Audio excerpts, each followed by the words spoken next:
out there doing this. There have been a few others, but many of them, a handful of them I could mention, have been killed.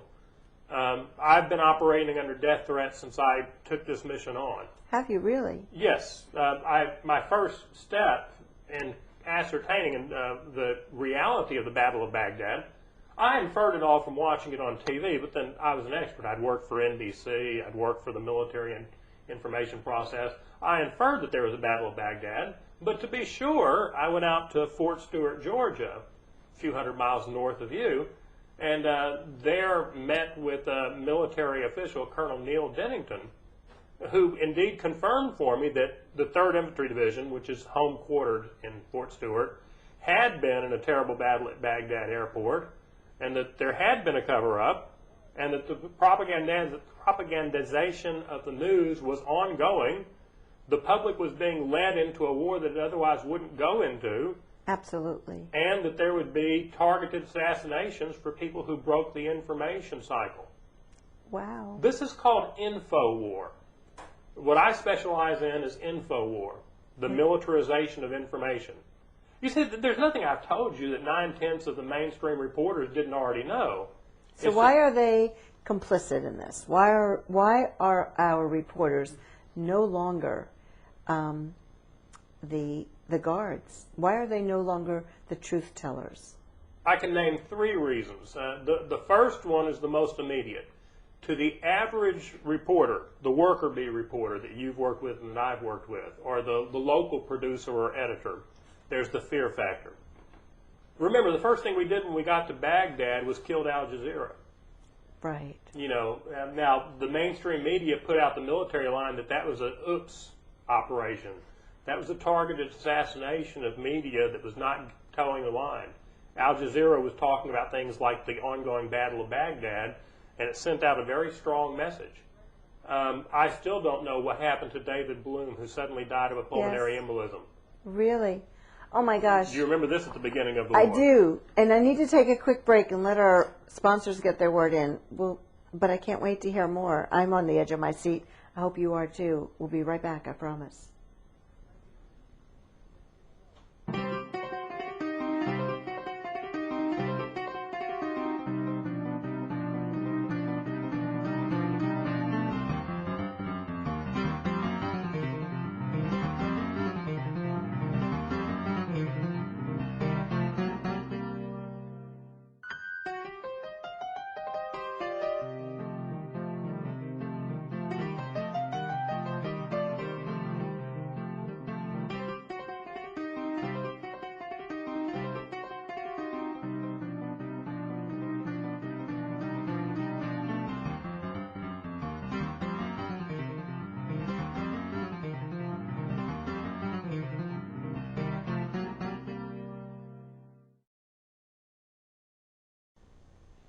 Welcome back. I'm Norma Sherry, and my guest is Captain Eric May, and I'm enthralled and on the edge of my seat.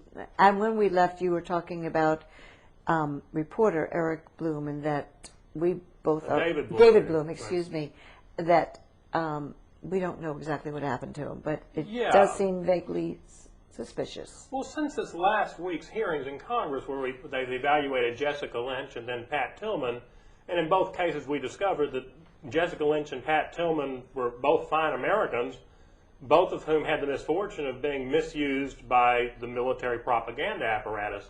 I say the military, but I really mean the military media propaganda apparatus, because people have said the American media has become nothing but a group of stenographers for war propaganda. Whatever the White House says is accepted as fact. Whatever comes out of the Central Intelligence Agency is accepted as fact. Whatever comes from military spokespeople, as I used to be, is accepted as fact. That's frightening. But the reason, you asked the reason, I said I'd give you 3 of them. The first is outright fear. You know, we know we didn't get the story about Jessica Lynch, which was a cover-up story for a Battle of Baghdad they didn't want to admit to the public. We know we didn't get the truth about Pat Tillman, a friendly fire death that they hyped up because Pat Tillman's death happened at the same time that Abu Ghraib was breaking, and gave the public something to distract them away from Abu Ghraib and the violation of the wars of law. David Bloom's death in the first day of the Battle of Baghdad extremely dubious to me. I'm not saying I know anything about that. I haven't investigated it as I have the others, but it's quite possible. To take one right up to date, December, around Christmas, New York Times reporter David Rosenbaum was doing a series of articles investigating John Roberts, then Bush's Supreme Court nominee, and his willingness to allow the federal government to conduct extreme surveillance techniques. This record, John Roberts, going back for years. Well, this was something that the White House really didn't like. Coincidentally, David Rosenbaum gets beaten to death in a fatal mugging outside his D.C. apartment in Georgetown a couple of nights after Christmas. Now, there's since then been some perp caught, arrested, blamed, and sent off for it. But I just tell you, I try to look at all this way. Я могу говорить с тобой по-русски. That's Russian. Yes. And I learned how to speak Russian because my country at a certain time in the Cold War needed bright intelligence officers to become Russian fluent, and in my case, even Russian thinking. All I have to do is turn this around and say, if it were Russia and a reporter were writing articles damning to the intentions of the Russian president, What would if Russia suddenly do? he were dead for a fatal mugging outside his doorstep right at the time he was publishing these articles, would I think that it was a coincidence? And the answer is, of course not. Absolutely. And there are some of us, even without all of your background, that have been suspicious of so much of what's been going on. And then there's others, too many of us, that are so willing to accept the company line. Well, the company line is the next thing. It brings us to the next one. First, the company line is safe. You don't tend to have accidents or commit suicide or get fatally mugged if you told the company line. Death isn't such a factor. So since the most basic of human motivations is to avoid getting killed, people through fear stay with the company line. The other thing is that it pays well. We don't often enough go into the fact that we really don't have an independent media or a free press. No, we don't. We have a megalith, well, probably actually 5 megalithic Absolutely. media structures, which work together with about as much independence as the former robber barons used to work together to cut the throat of the people, you know, in the industrial age, in the 1890s and whatnot. The practices that have been allowed the U.S. media are the very kind of practices against which antitrust legislation was invented. Most people won't remember that a lot of the power now that the media has taken to collectivize and control whole markets, where you can own, 2 radio stations, 1 TV station, and a paper in the same city? A lot of those powers were hyped under Michael Powell, Colin Powell's son, who was FCC director, who gave the media that gift 1 month after they covered up the Battle of Baghdad for Bush with Jessica Lynch. Wow, I don't remember the timing, but I do. Wow. Yeah, well, it's one of those things where if the dots were connected, it'd be apparent to any sophomore. Absolutely. But the impossible thing is that, again, the public has no context. They have random data.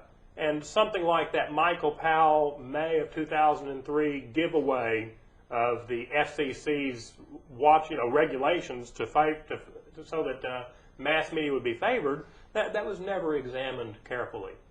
The last thing I think that affects the news coverage, and this has always been a major part of the media, you've worked in it and I've worked in it, is that the media is also an ethnic game. The simple factor is that there's a dirty secret in what we call the global war on terror, which is that it's an Anglo-Judeo war against Arabs and Persians.